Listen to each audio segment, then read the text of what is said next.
Hello मेरे प्यारे students, क्या हालचाल है। उम्मीद है आप स्वस्थ होंगे, मस्त होंगे और आपकी पढ़ाई एकदम शानदार तरीके से चल रही होगी। तो स्वागत है एक बार फिर से क्लास 12th के केमिस्ट्री के बहुत ही शानदार सेशन महासंग्राम में।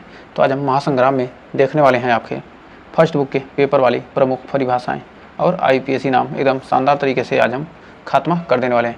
तो हमने पहले पढ़ा था क्या, जो न्यूमेरिकल थे, इंपॉर्टेंट न्यूमेरिकल पढ़ा।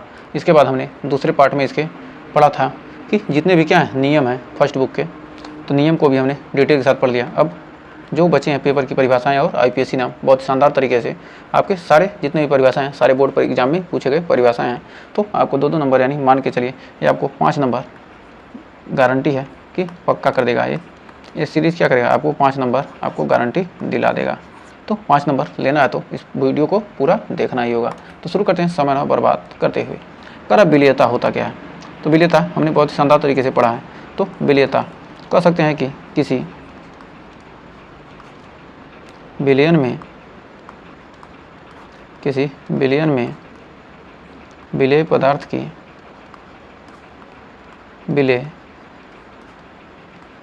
की अधिकतम मात्रा को पदार्थ की अधिकतम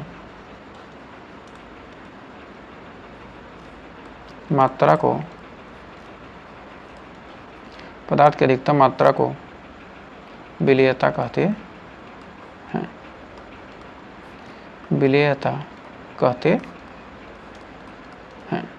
इसको यश से प्रदर्शित करते हैं। इसको यश से प्रदर्शित करते हैं। किसी विलयन में क्या विलेय पदार्थ की अधिकतम मात्रा क्या कहते हैं, विलेयता कहते हैं। तो मान लीजिए क्या है, हमारा जल है। ये क्या हमारा इसमें जल है यानी कि द्रव है। इसमें क्या करना है, किसी ठोस को क्या कर रहे हैं, घोल रहे हैं। इसमें कोई ठोस को घोलेंगे तो मान लीजिए क्या है, हम ठोस में क्या है, चीनी को घोलना है। जितना ही ज़्यादा क्या हो जाएगा, घुल जाएगा, वही क्या कहलाएगी, उसकी विलेयता कहलाएगी। तो कह सकते हैं कि तापमान यदि क्या करेंगे, इसको गर्म करेंगे तो आगे विलेयता थोड़ी सी बढ़ सकती है। तापमान बढ़ाने से ठोस की द्रव में विलेयता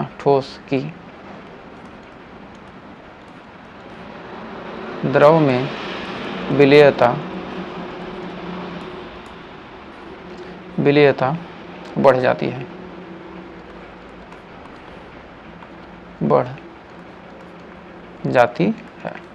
तापमान बढ़ाने से क्या होती है, ठोस की द्रव में विलेयता क्या होती है, बढ़ जाती है। फिर अगला हमारा है आदर्श विलयन। तो आदर्श विलयन के बारे में जानते हैं। हमने इन सबको अच्छे तरीके से पढ़ा है। आपको क्या करना है, बस रिवीजन कराना है। वे विलयन जो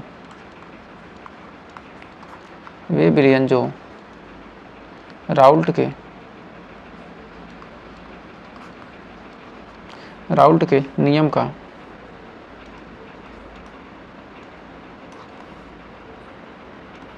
पालन करते हैं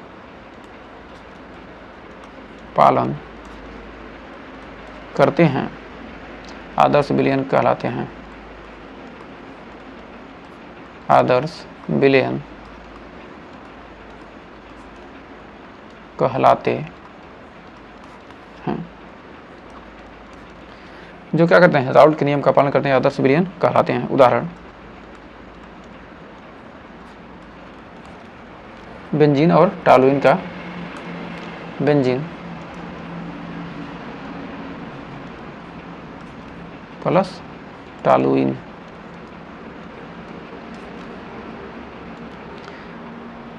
जहाँ पर डेल्टा H बराबर क्या होना चाहिए, 0, और डेल्टा V भी क्या होना चाहिए, 0 होना चाहिए। और अनादर्श विलयन, आदर्श दिया तो अनादर्श भी जान लेते हैं यहीं पर। अनादर्श विलयन तो इसको लिख सकते हैं कि राउल्ट नियम का पालन नहीं करते हैं। वे विलयन जो क्या कहते हैं, वे विलयन जो राउल्ट के नियम का पालन नहीं करते। राउल्ट के नियम का पालन नहीं करते। यहाँ पर क्या होगा, डेल्टा एच बराबर 0 नहीं होगा और डेल्टा भी क्या होगा, 0 नहीं हो सकता। तो उम्मीद है यहाँ तक कोई डाउट नहीं होगा। फिर है अगला वांट हाफ गुणांक। तो वांट हाफ गुणांक होता क्या है? वांट हाफ गुणांक को हम लिख सकते हैं वांट हाफ गुणांक, वांट हाफ गुणांक यौगिकों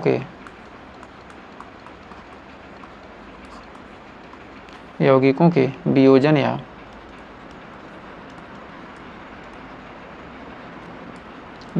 या संयोजन के बारे में बताता है। संयोजन के बारे में बताता है।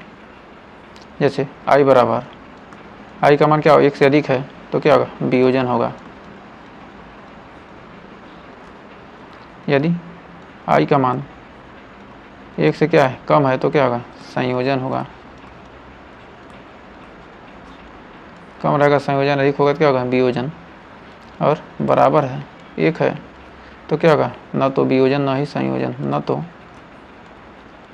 वियोजन न ही संयोजन।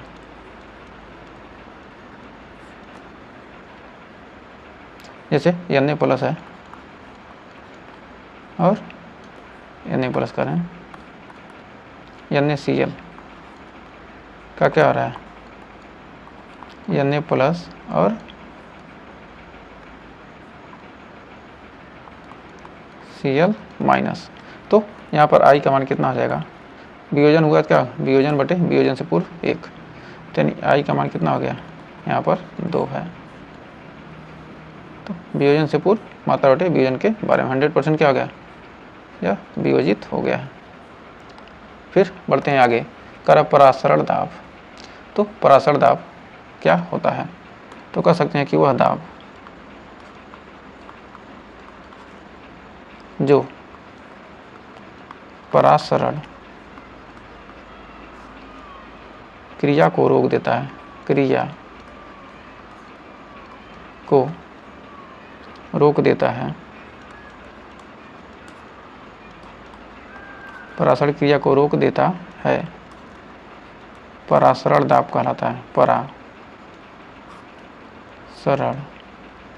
दाब यानी P, कहीं कहीं क्या लिखते हैं, पाई से भी लिखते हैं, कहलाता। परासरण दाब को क्या पाई से लिखते हैं, P से भी लिखते हैं। तो हमारा P भी बराबर होता है nRT, जहाँ पर P क्या है, परासरण दाब।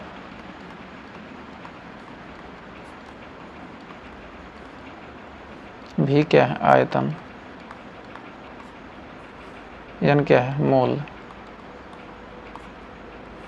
R क्या है, 0.0821। T क्या है, ताप। तो हमारा क्या है, ये हमारा मशीन है, ये हमारा क्या है, तनु है। तनु विलयन से क्या होते हैं, विलय के एकड़ क्या होते हैं, विलाय के एकड़ क्या होते हैं, ये हमारा SPM है। और ये हमारा क्या, यहाँ पर पंप लगा है, परासरण दाब पंप। परासरण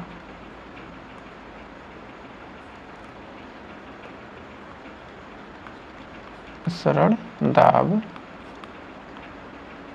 पंप ये क्या करता है, परासरण की क्रिया को रोकता है। वह दाब जो क्या करे, परासरण की क्रिया को रोक दे, परासरण दाब कहलाता है। तो आइए जानते हैं समपराशरी विलयन होता क्या है। तो समपराशरी विलयन क्या होगा, मान लीजिए क्या है, हमारा एक बर्तन है, इसमें क्या है,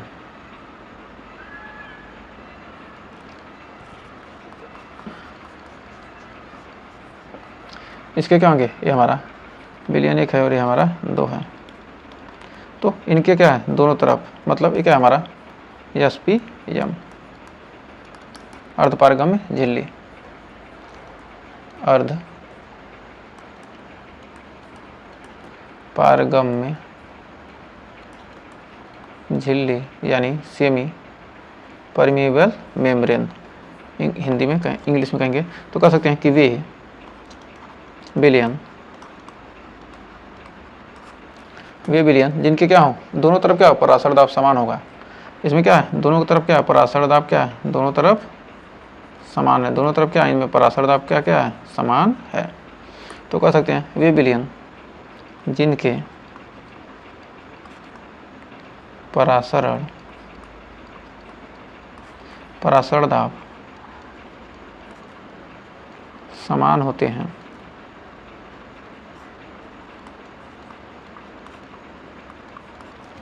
परासर दाब क्या होते हैं समान होते हैं, समपरासारी विलयन कहलाते हैं, समपरासारी विलयन कहलाते हैं। वे विलयन जिनके क्या हो परासर दाब समान होते हैं क्या कहलाते हैं समपरासरी विलयन कहलाते हैं। तो ये हमारा क्या है एक बीकर है, इसमें हमने क्या किया है कोई एक क्या किया हमने SPM लगा दिया है। तो यहाँ पर क्या है इसका परासर दाब क्या है कम है, कम परासर दाब।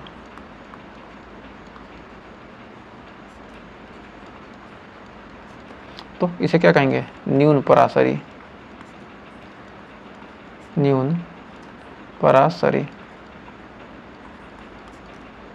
विलयन।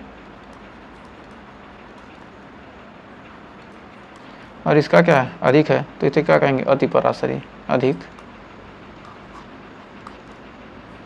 परासर दाब।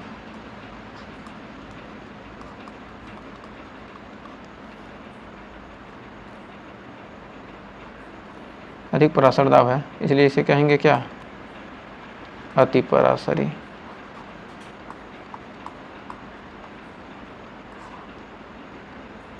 विलयन। तो जिसका परासर दाब कम वो क्या कहेंगे न्यून परासरी, और जिसका परासर दाब अधिक उसे क्या कहेंगे अति परासरी विलयन। फिर अगला है प्राथमिक सेल। तो सेल कितने प्रकार के होते हैं दो सेल प्रकार के होते हैं, एक प्राथमिक होता है और एक हमारा होता है द्वितीयक।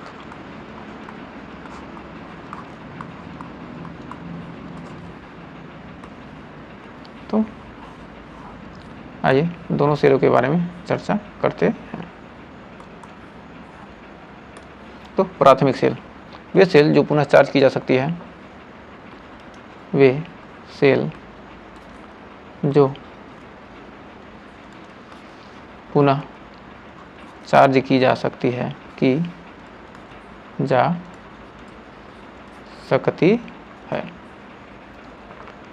वो प्राथमिक होगा नहीं, वे सेल जो पुनः चार्ज नहीं की जा सकती है, जैसे क्या हो गया हमारा शुष्क सेल, फिर मरकरी सेल। और द्वितीयक सेल क्या होती है जिन्हें हम पुनः चार्ज कर सकते हैं, वे सेल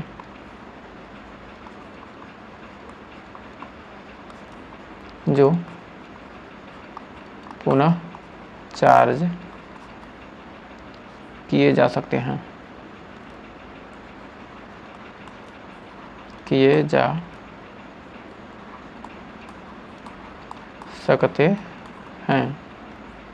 जैसे उन्हें क्या कहेंगे द्वितीयक सेल कहते हैं, जैसे लेड संचायक सेल, लेड या सीसा संचायक सेल।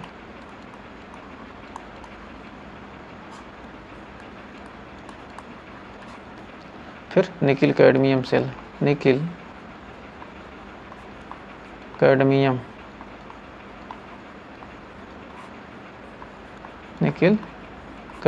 सेल। ये क्या हो गए, हमारे 2 प्रकार के क्या हो गए, सेल हो गए। अब आइए देखते हैं अभिक्रिया की कोटि व आणविकता। तो अभिक्रिया की कोटि क्या होती है और अभिक्रिया की आणविकता क्या होती है। तो इसमें अंतर हमको स्पष्ट करना है अभिक्रिया की कोटि एवं आणविकता में।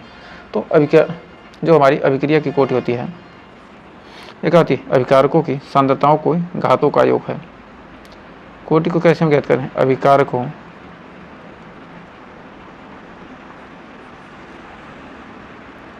के सांद्रताओं, अभिकारकों के सांद्रताओं के घातों का योग है, ताओं के घातों का योग है।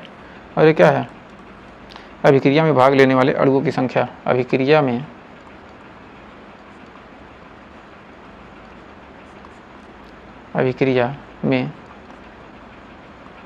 भाग लेने वाले अणुओं की संख्या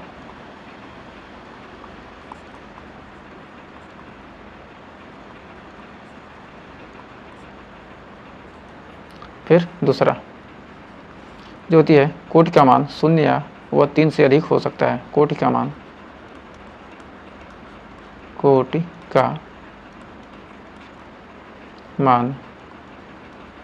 0 व 3 से अधिक हो सकता है। 3 से अधिक हो सकता है।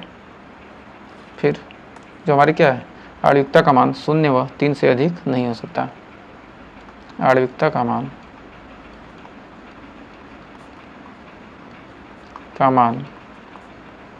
0 व 3 से अधिक नहीं हो सकता है।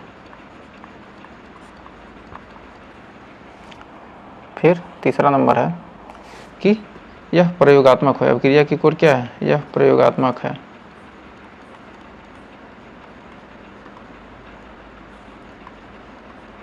और यह प्रयोगात्मक नहीं है। यह प्रयोगात्मक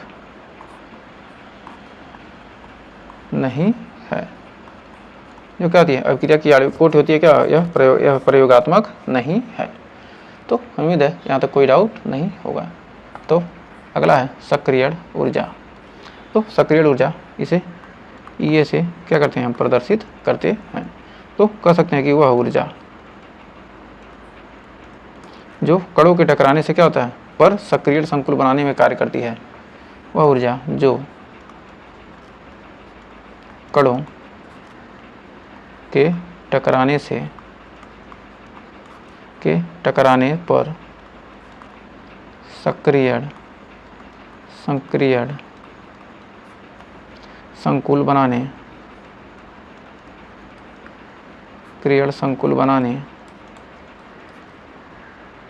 में कार्य करती है, बनाने में कार्य करती है, सक्रियण ऊर्जा कहलाती है। सक्रियण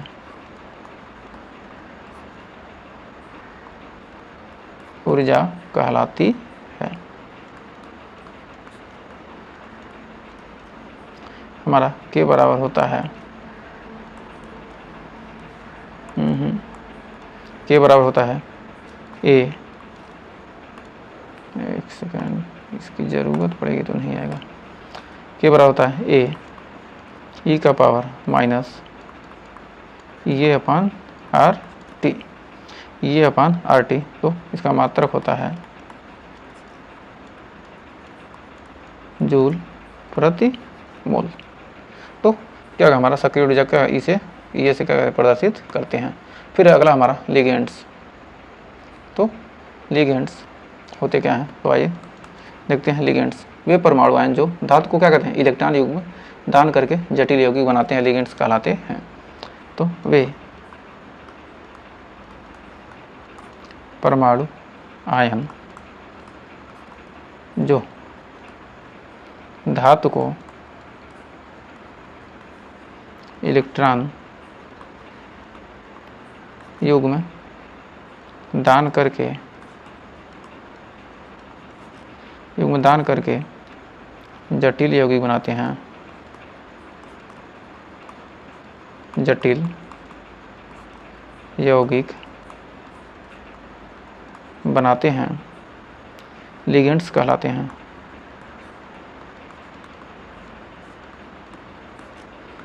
लिगेंड्स कहलाते हैं। जैसे हमारा क्या है, ये लिगेंड्स क्या कर रहा है, ये मेटल यानी धातु आयन को क्या कर रहा है, इलेक्ट्रॉन युग्म क्या कर रहा है, दान दे रहा है। तो ये कितने प्रकार के होते हैं, ये 4 प्रकार के होते हैं। पहला है एक दंती, एक दंती,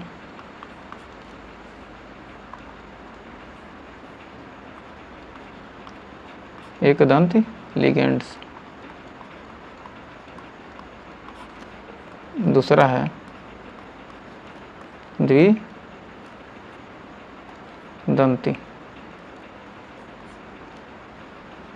द्विदंती लिगेंड्स। तीसरा है बहुदंती, बहुदंती लिगेंड्स।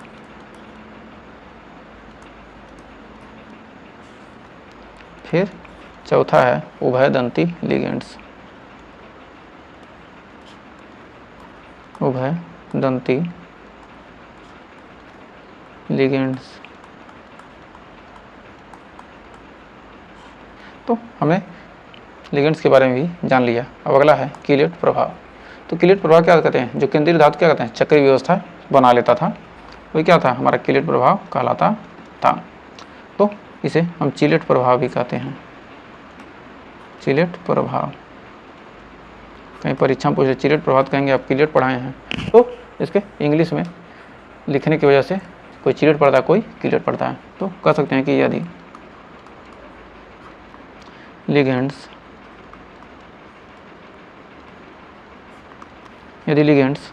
केंद्रीय धातु के साथ,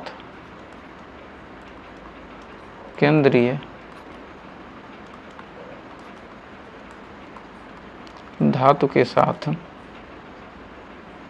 चक्रीय व्यवस्था,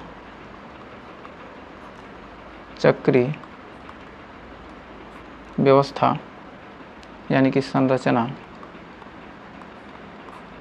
चक्रीय व्यवस्था या संरचना बनाता है, तो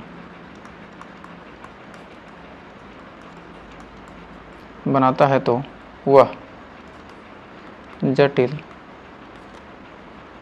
यौगिक बनाता है, तो वह जटिल यौगिक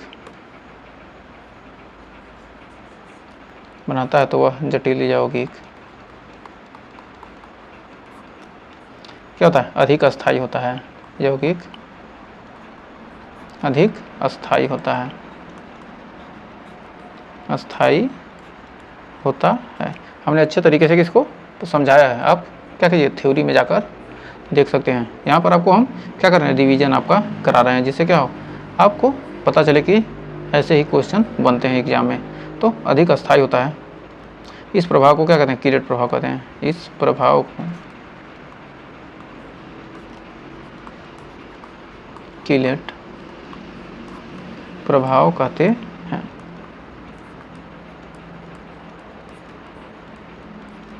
इस प्रभाव क्या कहते हैं, कीलेट प्रभाव कहते हैं या कीलेट प्रभाव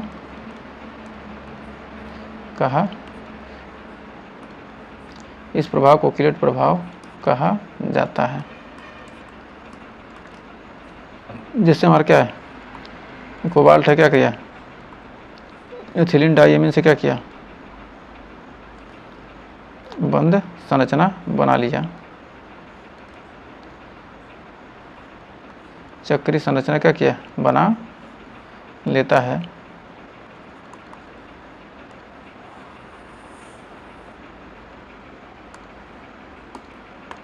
तो यहाँ पर क्या किया, बंद संरचना बना लिया। अब अगला है लैंथेनाइड संकुचन। तो लैंथेनाइड संकुचन होता क्या है, तो हमारा ये लास्ट टॉपिक है, इसके बाद हम पढ़ेंगे IPSC में।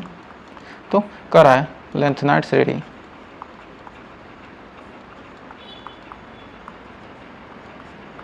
लेंथेनाइड श्रेणी 4F में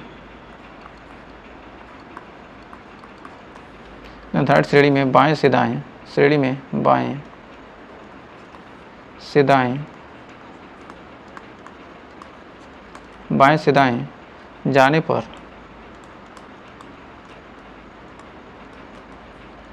परमाणु आकार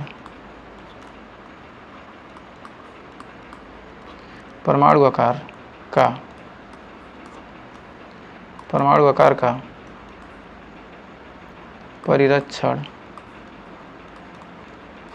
परिरक्षण प्रभाव के कारण परमाणु आकार का परिरक्षण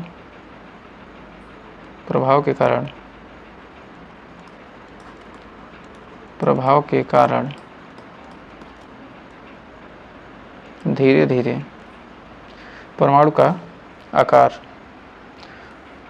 परमाणु आकार का परिरक्षण प्रभाव के कारण परमाणु आकार का परिरक्षण प्रभाव के कारण धीरे धीरे क्या होना, कम होना, धीरे धीरे कम होना, धीरे धीरे कम होना लेंथेनाइड संकुचन कहलाता है। लेंथेनाइड संकुचन कहलाता है। धीरे धीरे कम होना क्या कहलाता है, लेंथेनाइड संकुचन कहलाता है। जैसे हम कहाँ गए, लेंथेनम से लेकर क्या करेंगे हम, ल्यूटेशियम 71 तक, लेंथेनम 57 तक क्या हो रही है, परमाणु त्रिज्या क्या हो रही है, घट रही है। क्या हो रही है यहाँ पर, परमाणु त्रिज्या क्या हो रही है, घट रही है। परमाणु त्रिज्या घट रही है।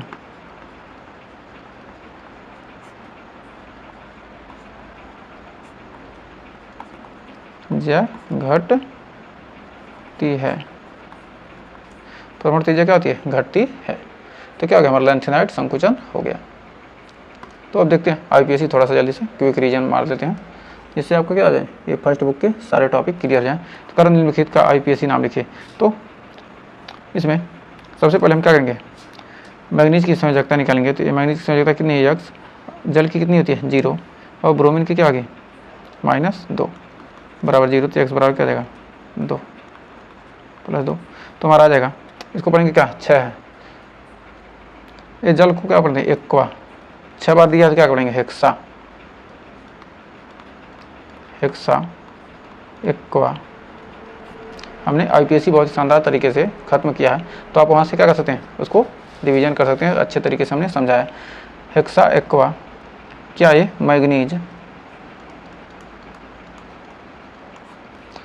कितनी संयोजकता 2 है, तो क्या है मैग्नीज सेकेंड क्या है, ब्रोमाइड।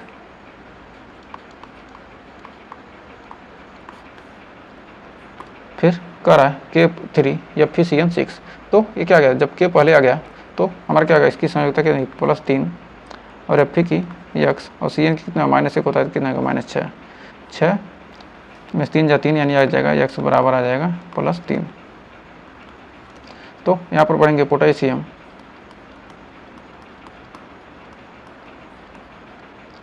पोटेशियम, हेक्सा 6 है तो क्या आ जाएगा, हेक्सा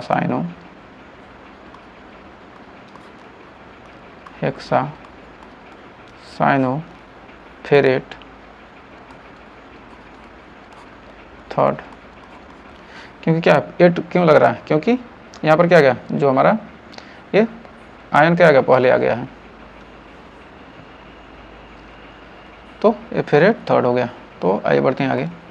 कह रहा निम्नलिखित का आईपीएससी नाम लिखो, NiCO4। तो यहाँ पर कितना है, 4 है, कोबाल्ट है, तो इसका क्या होगा, संयोजकता कोबाल्ट क्या होती है 0 होगी, तो क्या निकल का भी 0 हो जाएगा। तो पढ़ेंगे टेट्रा, 4 कोबाल्ट है तो क्या करेंगे, टेट्रा कार्बोनिल, कोबाल्ट करें, ये कार्बोनिल है, CO है, तो carbonyl, tetra carbonyl, tetra carbonyl nickel 0। क्या पढ़ेंगे इसको, निकिल 0। तो उम्मीद है यहाँ तक कोई डाउट नहीं होगा। फिर अगला है, कह रहा निम्नलिखित का IUPAC नाम लिखो। कह रहा प्लेटिनम एथिलीन डाईएमीन, क्या 2 बार है तो क्या पढ़ेंगे, इसको हम पढ़ेंगे 20, तो पढ़ेंगे क्लोरीन की कितनी है 2, इसकी हो जाएगी 0, इसकी हो जाएगी -2, इसकी हो जाएगी x, तो x बराबर आ जाएगा कितना +2 संयोजकता। तो पढ़ेंगे 2 है तो क्या 20, 3 है तो 30, तो 20 ब्रैकेट में ethylene diamine, ethylene डाईएमीन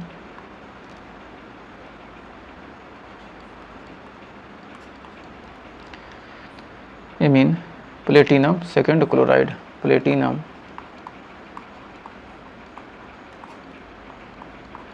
second, platinum second क्या हो जाएगा क्लोराइड,